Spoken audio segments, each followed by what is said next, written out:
வணக்கம். இப்ப நீங்க கண்ண மூடிக்கிட்டு லக்ஷ்மி அப்படிங்கிற வார்த்தைய கேட்டா உங்க மனசுல என்ன தோணுது? ஹம், தங்கம், பணம். ஆமா, தங்கம், பணம், பேங்க் பேலன்ஸ், செல்வம் இதுதானே. நம்மள 99% பேருக்கு இதுதான் தோணும். கண்டிப்பா, அதுதான் ஒரு பொதுவான எண்ணம். ஆனா, நீங்க என்கிட்ட பகிர்ந்துகிட்ட அந்த சித்தர்களோட மூலங்களை நான் படிச்சு பார்த்தப்போ எனக்கு ஒரு பெரிய ஆச்சரியம் காத்துட்டு இருந்தது. அப்படியா? என்னது? அவங்க பார்வையில நாம இந்த பணம் காசுன்னு சொல்றோமே, அந்த தனலக்ஷ்மி அது 8 செல்வங்கள்ல கடைசி இடத்துல இருக்கு. என்ன சொல்றீங்க? கடைசி இல்லையா? வெறும் ஒண்ணு மட்டும்தானா? ஆமா, 8ல 1, அதுவும் கடைசி. அப்போ அந்த பாக்கி 7 செல்வங்கள் என்ன?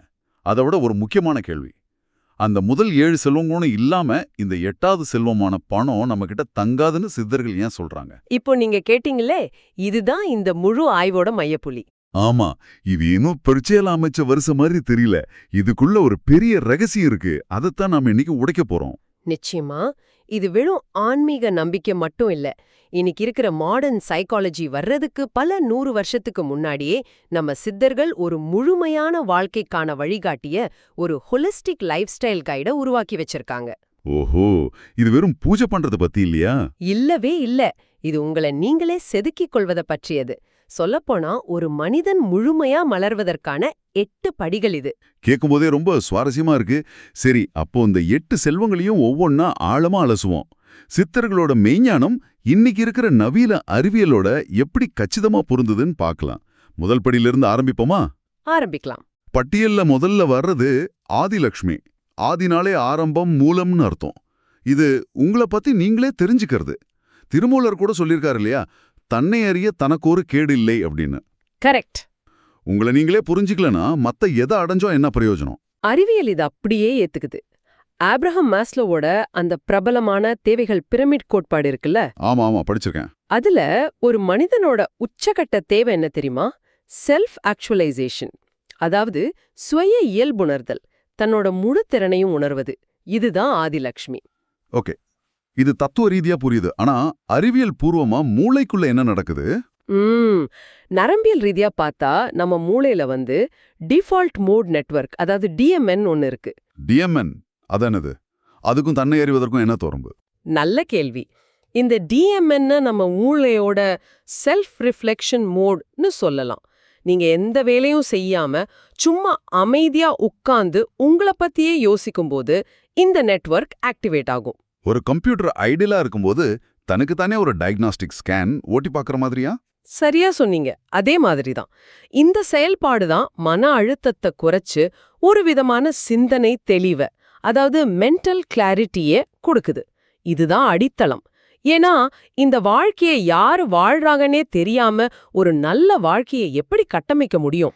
ரொம்ப சரி. அப்போ சும்மா உட்கார்ந்துருக்கிறது நேரத்தை வீணடிக்கிற விஷயம் இல்ல. அது நம்ம மூளை தன்னைத்தானே சரி பார்த்துக்கிற ஒரு முக்கியமான செயல். சரி, தன்னை அறிஞ்சாச்சு. அடுத்து என்ன? உடம்பு வேணுமே. அங்கதான் தானியலட்சுமி வராங்களா? மிகச்சரியா. அடுத்தது தானியலட்சுமி, அதாவது உணவு, ஆரோக்கியம். உணவே மருந்துன்னு சித்தர்கள் சொன்னது வெறும் பழமொழி இல்ல. திருமூலர் கூட உடம்பை வளர்த்தேன் உயிர் வளர்த்தேனேன்னு சொல்றாரு இல்லையா? ஆமா, உடம்புன்ற ஹார்ட்வேர் சரியா இல்லனா எந்த சாஃப்ட்வேரையும் ஓட்ட முடியாது. இதுல ஒரு ஆச்சரியமான அறிவியல் உண்மை இருக்கு. சொல்லுங்க. இன்னைக்கு விஞ்ஞானிகள் நம்ம வயித்த 2வது மூளைன்னு சொல்றாங்க. 2வது மூளையா? வயித்துலயா? ஆமா. காரணம் என்ன தெரியுமா? நமக்கு சந்தோஷத்தை கொடுக்கிற செரம்டோனின்ற ஹார்மோன் இருக்குல்ல, அதுல 90% உற்பத்தி ஆகுறது நம்ம மூளையில இல்ல, நம்ம குடல்ல தான். என்னது? நிஜமாவா சொல்றீங்க? சந்தோஷம் வயித்துல வருதா? நான் கூட அது முழுக்க முழுக்க மூளையில வர்ற விஷயம்னு நினைச்சேன். இல்ல, இதுதான் கட் பிரெயின் ஆக்சஸ் கோட்பாடு. நீங்க சாப்பிடுற ஒரு இட்லி கூட உங்க மூளையோட பேசுது. அந்த அளவுக்கு ஆழமான தொடர்பு இது. அப்போ நீங்க குப்பை உணவை சாப்பிட்டா உங்க குடல்ல இருக்கிற கெட்ட பாக்டீரியாக்கள் உங்க மனநிலைய கெடுக்கும். நல்ல சத்தான உணவை சாப்பிடும்போது நல்ல பாக்டீரியாக்கள் உங்க மனநிலைய சந்தோஷமா வச்சுக்கும். உளவியல் வெற்றிக்கு முன்னாடி உயிரியல் எரிபொருள் அவசியம்னு சித்தர்கள் அன்றைக்கே புரிஞ்சு வச்சிருக்காங்க. அப்போ நம்ம பாட்டிங்க சொன்ன வயிறு சரியில்லைன்னா எதுவும் ஓடாதுன்றதுக்கு பின்னாடி எவ்வளோ பெரிய அறிவியல் இருக்கா? சரி, தன்னை அறிஞ்சாச்சு, உடம்பையும் ஆரோக்கியமா வச்சாச்சு. ஆனா வாழ்க்கையில வர்ற சவால்களை சந்திக்க வெறும் உடல் பலம் போதுமா, மனபலம் வேண்டாமா? அங்கதான் வீரலட்சுமி வராங்க இல்லையா? கரெக்ட். அடுத்தபடி வீரலட்சுமி. இது வெறும் கத்தி சண்டை போடுற வீரம் இல்ல, பயத்த நேருக்கு நேர் சந்திக்கிற மன உருவி. அனுமனை பத்தி சொல்லும்போது 5லே 1 பெற்றான்னு சொல்ற மாதிரி. அதேதான், சவால்களை கண்டு அஞ்சாம இருக்கிறது. இந்த பயத்தை எப்படி ஜெயிக்கிறதுன்னு அறிவியல் தெளிவா சொல்லுது. எப்படி? நம்ம மூளையில அமிக்டானான்னு ஒரு சின்ன பகுதி இருக்கு. இத நம்ம மூளையோட அபாயமணி அல்லது பயமையம்னு சொல்லலாம். ஓகே. ஒரு ஆபத்து வந்தா சண்டையிடு இல்லனா தப்பிச்சு ஓடு, அதாவது ஃபைட் ஆர் ஃப்ளைட்ங்கிற நிலைய உருவாக்குறது இதுதான். சிலருக்கு இந்த அலாரம் ரொம்ப சென்சிட்டிவா இருக்கும், சின்ன விஷயத்துக்கெல்லாம் அடிக்க ஆரம்பிச்சிரும். அப்போ வீரலட்சுமி வழிபாடுங்கிறது இந்த அலாரத்தை கட்டுப்படுத்துற ஒரு பயிற்சியா? சரியா பிடிச்சிங்க. நீங்க தைரியமா ஒரு செயலை திரும்ப திரும்ப செய்யும்போது உங்க மூளையோட சிந்திக்கும் பகுதியான ப்ரீஃப்ரான்டல் கார்டெக்ஸ் இந்த அமிக்டாலா அலாரத்தை கட்டுப்படுத்த கத்துக்குது. உளவியல்ல இத ரெசிலியன்ஸ், அதாவது மீள்தன்மைன்னு சொல்றோம். அப்போ இது பயமில்லாத நிலை இல்ல. இல்ல, பயம் நடுவுல இருந்தாலும் துணிஞ்சு செயல்படுற மனப்பக்குவம். இது ஒரு முக்கியமான உளவியல் மூலதனம். அருமை. அப்படியானா தோல்வியே காணாதவன் வீரன் இல்லை, பலமுறை தோற்று எழுந்தவன்தான் உண்மையான வீரன். சரி, இப்போ நம்மகிட்ட சுய தெளிவு, உடல் ஆரோக்கியம், மன தைரியம் 3 இருக்கு. இது எல்லாமே நமக்குள்ள இருக்கிற விஷயங்கள். இத வச்சு வெளி உலகத்துல என்ன சாதிக்க முடியும்? அருமையான கேள்வி. இங்கேதான் நாம அடுத்த கட்டத்துக்கு போறோம். கஜலக்ஷ்மி. அந்த இருபுறமும் யானைகள் சூழ அமர்ந்திருக்கும் கம்பீரமான வடிவம். ஆமா, அது அதிகாரம், தலைமை பண்பு, சமூக மதிப்பை குறிக்குது. சித்தர்கள் இத ராஜயோகம்னு சொன்னாங்க. ஒருத்தன் தன்னை ஆழும்போது உலகம் அவனை தலைவனா ஏத்துக்கும். இதுக்கு மூளைக்கும் தொடர்பு இருக்கா? ஒருத்தர் தலைவனா உருவாகிறதுக்கும் நேரடி தொடர்பு இருக்கு. சமூக படிநிலையில, அதாவது சோஷியல் ஹைரார்கில நீங்க மேல போகும்போது, அதாவது உங்க திறமையால மற்றவர்களோட மரியாதைய பெறும்போது உங்க மூளையில செரட்டோனின் அளவு அதிகமாகுது. அந்த ஹாப்பினஸ் ஹார்மோன் தானே? அதேதான். அது உங்களுக்கு இன்னும் அதிக தன்னநம்பிக்கையை கொடுக்குது. இது ஒரு நேர்மறையான சுழற்சி. சொல்லப்போனா ஒரு வீடியோ கேம்ல லெவல் அப் பண்ற மாதிரி. ஒவ்வொரு வெற்றியும் உங்க கான்ஃபிடன்ஸ் ஸ்டாட்டை ஏத்தி அடுத்த லெவலுக்கு தயார்படுத்துது. அப்போ கஜலட்சுமிங்கிறது வெறும் அதிகாரம் பண்றதில்ல. நிச்சயமா இல்ல. நவீன மேலாண்மை அறிவியல்ல இத ரிசோர்ஸ் மேனேஜ்மெண்ட், அதாவது வள மேலாண்மைன்னு சொல்றாங்க. யானை வளத்தோட குறியீடு. ஒரு நல்ல தலைவன் வளங்களை உருவாக்கி அத சரியான முறையில நிர்வகிச்சு தன்னை சுத்தி இருக்கிறவங்களுக்கும் பகிர்ந்தளிக்கிறான். அதுதான் உண்மையான அதிகாரம். சரி, ஒருத்தர் தலைவனாகி சமூகத்துல பெரிய இடத்துக்கு வந்துட்டார். ஆனா அவர் தனியா இருந்தா அந்த வெற்றிக்கு அர்த்தம் இருக்குமா? வாழ்க்கையோட அடுத்த தேவை உறவுகள் தானே? சரியா பிடிச்சிங்க. அடுத்தது சந்தான லட்சுமி. இது குழந்தை பேறு மற்றும் நல்ல உறவுகளை குறிக்குது. வள்ளுவர் சொல்ற மாதிரி அறிவறிந்த மக்கட்பேறு ஒரு மிகப்பெரிய செல்வம். இது நம்மளோட மரபையும் அறிவையும் அடுத்த தலைமுறைக்கு கடத்துறத பத்தினது. இதுல அறிவியல் என்ன சொல்லுது? தனிமையா இருக்கிறது அவ்வளவு கெடுதலா? தனிமை ஒரு மனுஷனை மனசளவுல மட்டும் இல்ல, உடல் அளவுலயும் கொல்லும். உறவுகள் தான் அதுக்கு மருந்து. நாம அன்பானவங்களை கட்டிப்பிடிக்கும் போது நம்ம உடம்புல ஆக்சிடோசின் ஒரு ஹார்மோன் சுரக்கும். ஓ. இத காதல் ஹார்மோன் அல்லது கட்டிப்பிடி ஹார்மோன்னு செல்லமா சொல்லலாம். இது மன அழுத்தத்தை குறைச்சு இதய நோய்கள் வராம கூட தடுக்குதுன்னு ஆய்வுகள் சொல்லுது. அப்போ நம்ம உறவுகள் தான் நம்மளோட ஆயுள நீட்டிக்கிற ஒரு மருத்துவ திட்டமா? ஒரு வகையில அப்படிதான். உலகத்துல அதிக காலம் வாழ்ற மக்களை கொண்ட ப்ளூ ஜோன்ஸ்னு சில இடங்கள் இருக்கு. அங்க இருக்கிற மக்களோட ரகசியமே அவங்களோட வலுவான சமூக மற்றும் குடும்ப பிணைப்புகள் தான். ஒரு வலுவான குடும்பம் அல்லது நண்பர்கள் வட்டத்தை உருவாக்குறது ஒரு உணர்வுபூர்வமான தேவை மட்டுமல்ல, அது ஒரு உயிர் வாழும் அடிப்படை தேவை. இப்போ இந்த வரிசையை பார்க்கும்போது பிரமிப்பா இருக்கு. சுயத்தெளிவு, ஆரோக்கியம், தைரியம், தலைமை பண்பு, வலுவான உறவுகள். இப்போ ஒருத்தர்கிட்ட இது எல்லாமே இருக்கு. அவர் அடுத்ததா என்ன செய்வார்? அவர் ஜெயிக்க ஆரம்பிப்பார் இல்லையா? ஆமா. அங்கதான் விஜயலட்சுமி வராங்க. எடுத்த காரியத்துல வெற்றி. பாரதியார் சொன்ன மாதிரி எண்ணிய முடிதல் வேண்டும். வெற்றிங்கிறது அதிர்ஷ்டம் இல்ல, அது சரியான எண்ணம் மற்றும் விடாமுயற்சியோட விளைவு. இலக்கு அடைகிறதுக்கும் மூளைக்கும் என்ன தொடர்பு? இது எப்படி வேலை செய்யுது? இது மூளையோட ஒரு வேதியியல் விளையாட்டு. நீங்க ஒரு இலக்கை நிர்ணயிச்சு அதை அடையும் போது உங்க மூளையில டோபமைன்னு ஒரு ரசாயனம் சுரக்குது. டோபமைன் கேள்விப்பட்டிருக்கேன். இது ஒரு ரிவார்ட் கெமிக்கல். உங்க மூளை உங்களுக்கு கொடுக்கிற ஒரு கோல்டு ஸ்டார் மாதிரி. இந்த டோபமைன் தான் சூப்பர் நல்லா பண்ணின வா அடுத்த இலக்க நோக்கி போகலாம்னு நம்மை தூண்டுது. இது ஒரு விதமான நேர்மறையான போதை. இதத்தான் விடாமுயற்சின்னு சொல்றோமா? ஆமா, உளவியலாளர் ஏஞ்சலா டக்வர்த் வெற்றியோட ரகசியம் திறமையை விட கிரிட் எனப்படும் விடாமுயற்சியும் ஆர்வமும் தான் என்கிறார். அதாவது தோல்வி வந்தாலும் துவண்டு போகாம தொடர்ந்து முயற்சி செய்யற குணம்.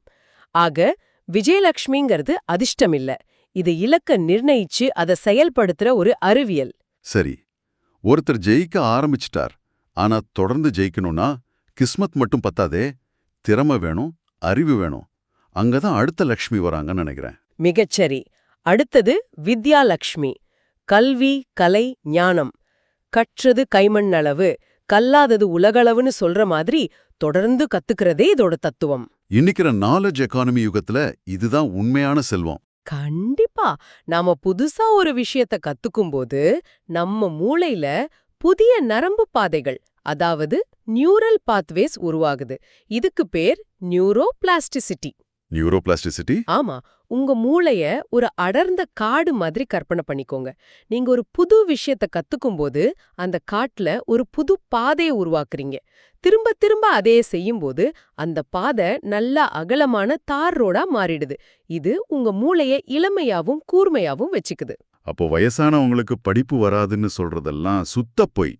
முற்றும். எந்த வயசுலயும் நம்ம மூளையால புதிய பாதைகளை உருவாக்க முடியும். பள்ளி, கல்லூரி படிப்போட கற்றல் முடிஞ்சிடாது. தினமும் புதுசா ஒன்ன கத்துக்கிறது, புதிய திறன்களை வளர்த்துக்கிறது, அதாவது அப்ஸ்கில்லிங் தான் உண்மையான வித்யாலட்சுமி வழிபாடு. நீங்க எவ்ளோ கத்துக்கிறீங்களோ அவ்ளோ மதிப்புமிக்கவரா மாறுறீங்க.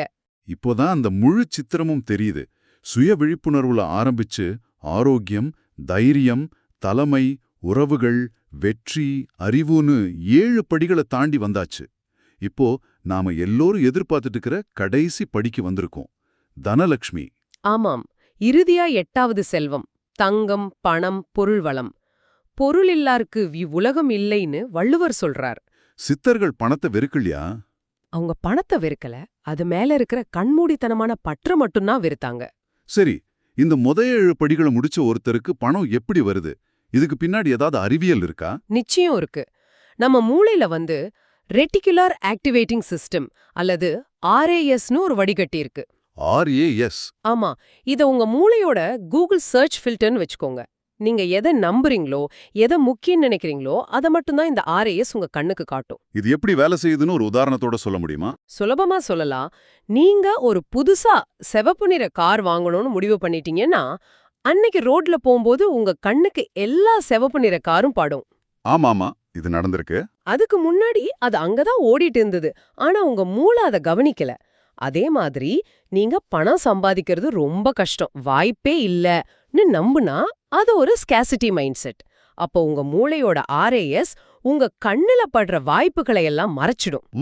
ஆனா உலகத்துல வாய்ப்புகள் கொட்டி கிடக்குது, என்னால பணம் ஈட்ட முடியும்னு நம்புனா அது அபண்டன்ஸ் மைண்ட் செட். அப்போ உங்க மூளை புதிய வருமான வழிகளை தேடி உங்க கண் முன்னாடி காட்டும். இதுதான் ஈர்ப்பு விதியோட அறிவியல் விளக்கம்னு கூட சொல்லலாம். ஆக பணம் ஒரு கருவி, எஜமானன் இல்ல. மத்த 7 செல்வங்களுக்கு தயாரா இருக்கிறவங்ககிட்ட அது தானாக வந்து சேரும். இதுதான் சித்தர்கள் சொல்ல வர்ற சூட்சுமம். சரியா சொன்னீங்க. இதுதான் மிக முக்கியமான புள்ளி. இப்போ இந்த வரிசையோட முக்கியத்துவத்தை பாருங்க. நீங்க பகிர்ந்துகிட்ட அந்த மூலங்கள்ல இருந்த மிகப்பெரிய ரகசியமே இதுதான். இது ஏதோ ஒரு தற்செயலான வரிசை இல்ல. நீங்க நேரா 8வது செல்வமான பணத்தை துரத்த முடியாது. முடியாது. ஆமா, இது ஒரு அற்புதமான உளவியல் கட்டமைப்பு. கொஞ்சம் யோசிச்சு பாருங்க. அறிவு வித்யா இல்லாம வெற்றி விஜய கிடைக்காது. கரெக்ட். கற்கிறதுக்கு தைரியம் வீரம் இல்லாம அறிவை பெற முடியாது. அதுவும் சரிதான். ஆரோக்கியமான உடல் தானியம் இல்லாம தைரியம் வராது. சுய தெளிவு ஆதி இல்லாம ஆரோக்கியமான வாழ்க்கைய வாழ முடியாது. இந்த வரிசை முறை ஒரு தற்செயல் நிகழ்வே இல்ல. இது ஒரு முழுமையான வாழ்க்கைக்கான செயல் திட்டம். அப்போ அஷ்டலக்ஷ்மி வழிபாடுங்கிறது வெறும் பூஜை ரூம்ல செலவச்சு கும்பிடுறது மட்டும் இல்ல, அது நம்ம வாழ்க்கைய வாழ்ற முறை. நிச்சயமா. சித்தர்கள் வெறும் பூஜை செய்யல, அவங்க ஒரு கடுமையான சுய முன்னேற்ற பயிற்சிய, ஒரு சைக்கலாஜிக்கல் ட்ரெய்னிங் புரோகிராம வடிவமைச்சிருக்காங்க. மனம், உடல், உறவுகள், அறிவு, தைரியம்னு நம்ம உள் இயந்திரத்தை நாம சரி செஞ்சா செல்வம்ங்கிற வெளிப்புற விளைவு தானாவே நடக்கும். ஆமா, அவங்க ரொம்ப தெளிவா இத புரிஞ்சு வச்சிருந்தாங்க. ஆக அஷ்டலட்சுமிங்கிறது வெறும் சிலைகள் இல்லை. அவை நம்ம வாழ்க்கையை மேம்படுத்துற 8 உயர் குணங்கள். ஆரோக்கியம், தைரியம், ஞானம், உறவுகள், விடாமுயற்சின்னு இந்த குணங்களை நீங்க வளர்த்துக்கிட்டா நீங்க பணத்தை தேடி ஓட வேண்டியதில்ல. உண்மையான இறுதி ரகசியம் என்னன்னா, இவை அனைத்தும் உங்களிடம் இருந்தால் பணம், தனலட்சுமி உங்களை தேடி தானாகவே வரும். சித்தர்களின் ஞானத்தையும் நவீன அறிவியலையும் இணைக்கும் இந்த பயணம் இத்துடன் முடிவதில்லை. இந்த தேடலில் எங்களோடு தொடர்ந்து பயணிக்க மறக்காமல் நம் சேனலை சப்ஸ்கிரைப் செய்யுங்கள். உங்களுக்கான அடுத்த அரிய ரகசியம் இதோ திரையில் காத்திருக்கிறது. கிளிக் செய்து அந்த உண்மையையும் அறிந்து கொள்ளுங்கள். நன்றியூத்.